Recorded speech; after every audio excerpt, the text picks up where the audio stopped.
आज हम करेंगे एक्सरसाइज 14 के नेक्स्ट जो हमारे सम्स पेंडिंग थे वो वाले। ठीक है, हमने 5th सम तक डन कर लिया था। उसके बाद आज हम करेंगे 6th सम से स्टार्ट। तो 6th के बाद हमने एक 6th सम करना है, 7th करना है, उसके बाद 12th और 13th करना है। बाकी जो मैं क्वेश्चन नहीं करवाऊँगी वो हमने नहीं करने हैं। ठीक है जी। तो फर्स्ट ऑफ ऑल हमारे पास जो 6th क्वेश्चन है उसकी जो स्टेटमेंट है या बोलो डायग्राम है ये दे रखी है।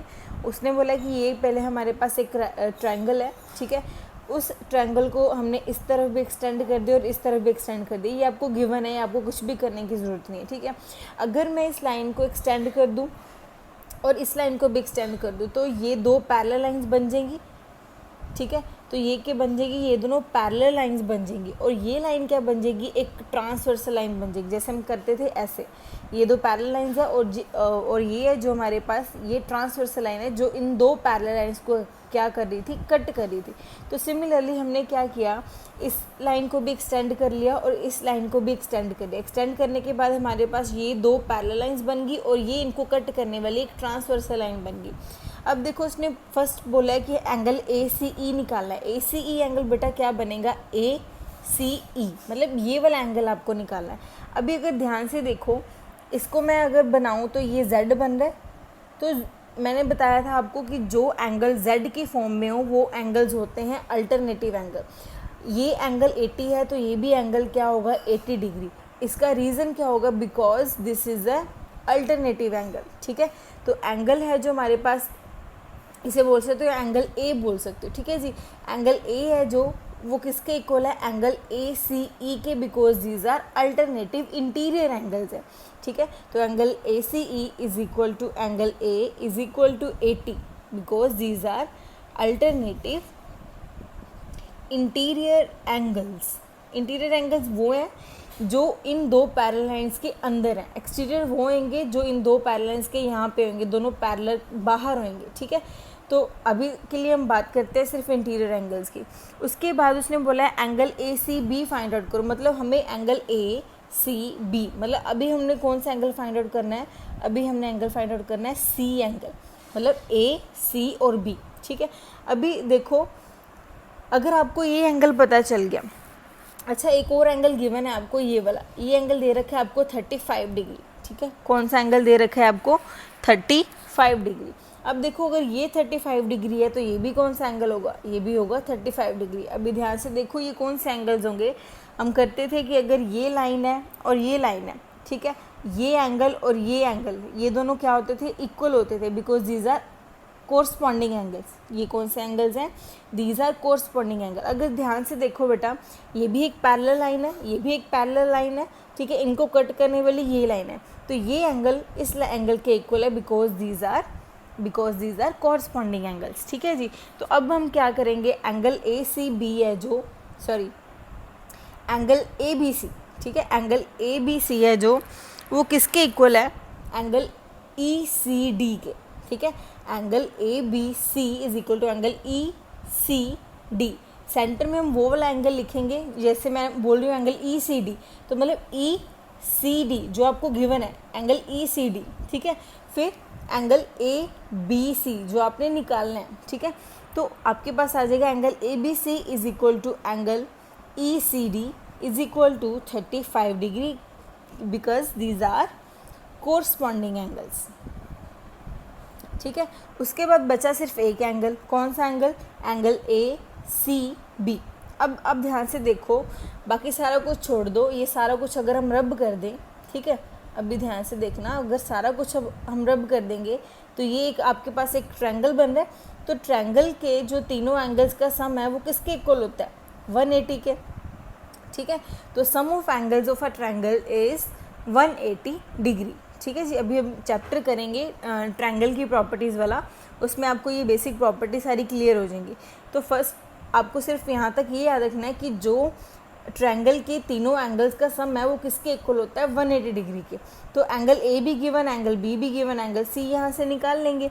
तो क्या लिखेंगे यहाँ पे, angle A plus angle B plus angle C is equal to 180 degree, because reason क्या, sum of angles of a triangle is 180। ठीक है, एंगल ए आपको गिवन है 80, एंगल बी गिवन है आपको 35 एंगल सी आपको निकालना है इज इक्वल टू 180 डिग्री।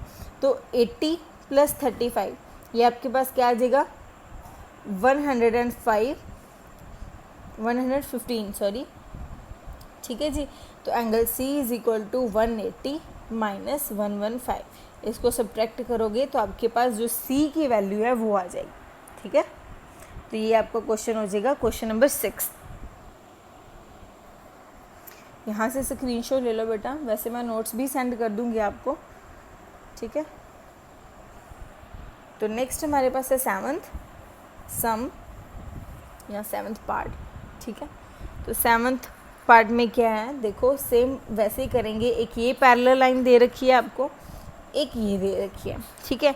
और क्या इसके पैरेलल एक है और इसके पैरेलल एक है, मतलब ये दोनों आपस में पैरेलल होगी और ये दोनों आपस में पैरेलल होगी। बट इसको एक्सटेंड कर देंगे तो देखो ये दो पैरेलल लाइंस को कट करने वाली ये एक लाइन बन जाएगी, ठीक है। उसके बाद देखो इसको दे दो पॉइंट ए, ठीक है जी।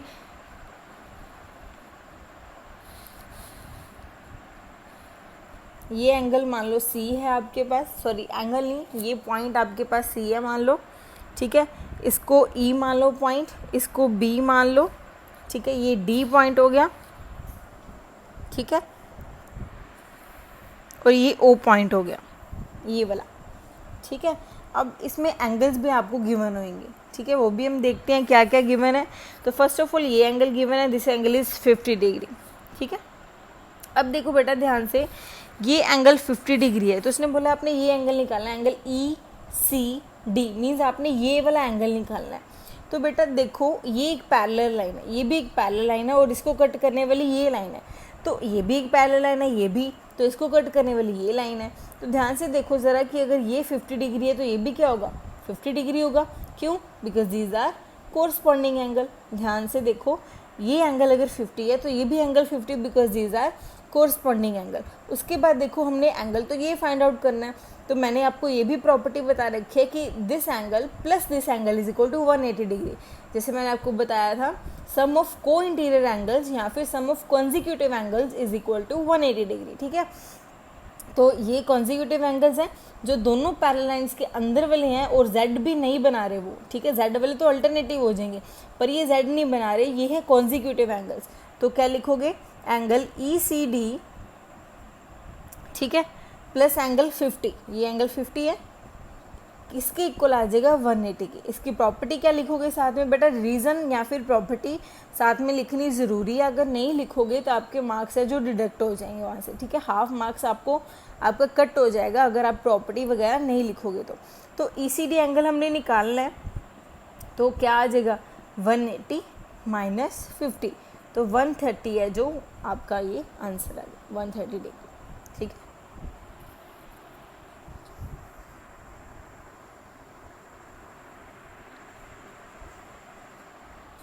उसके बाद हमारा है नेक्स्ट क्वेश्चन 12th, बहुत इजी है 12th एंड 13th क्वेश्चन। तो 12th क्वेश्चन में हमारे पास है ये दो लाइंस दे रखी हैं आपके पास L एंड M, ठीक है।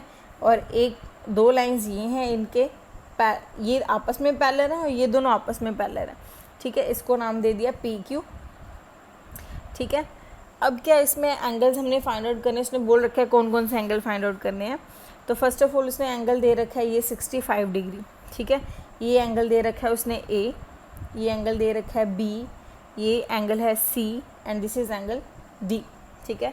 तो देखो ध्यान से बेटा, अगर ये एंगल आपके पास 65 है, ठीक है, तो ये भी एंगल कितना होगा 65 होगा, ठीक है जी।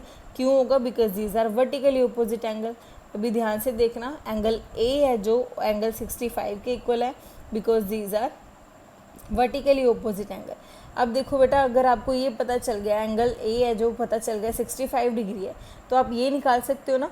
देखो अगर ये 65 है और ये आपके पास D आपने निकालना है, तो 65 plus angle D is equal to 180, वही प्रॉपर्टी कॉन्जिक्यूटिव एंगल्स वाली। तो angle D is equal to 180 minus कितने करने 65, ठीक है। तो 115, मतलब अब आपके पास जो ये आंसर है 115 ये भी आ गया, ठीक है। अब देखो अगर ये आपके पास 115 है तो ये भी आपस में कंसेक्यूटिव बन रहे हैं, तो ये भी आपके पास 65 बन जाएगा। अगर ये 65 है तो ये बन जाएगा 105, ठीक है जी, 15 सॉरी। उसके बाद हमारे पास है 13th क्वेश्चन। 13th क्वेश्चन बहुत ज़्यादा इजी है। तो उसने दे रखा है A, B, C and D, ठीक है। तो यहाँ पे एंगल x दे रखा है, यहाँ पे एंगल y दे रखा है, यहाँ पे दे रखा है उसने 45, ठीक है, और यहाँ पे दे रखा है 35। तो उसने बोला x एंड y की वैल्यू निकालो। तो बहुत इजी है, x एंड y की अगर वैल्यू निकालनी है, देखो दीज आर अल्टरनेटिव एंगल बन रहे हैं z की फॉर्म में। तो x की वैल्यू आ जाएगी 35 एंड y की वैल्यू आ जाएगी 45, ठीक है। तो प्रॉपर्टी सिर्फ लगानी है यहाँ पे कि आपके पास ये कौन सा एंगल है, अल्टरनेटिव इंटीरियर एंगल्स। तो यहाँ तक आपकी जो एक्सरसाइज है वो कंप्लीट है और चैप्टर भी कंप्लीट है। तो इसके बाद मैं आपको नोट सेंड कर दूँगी और इसके बाद हम टेस्टिंग करेंगे, ठीक है जी।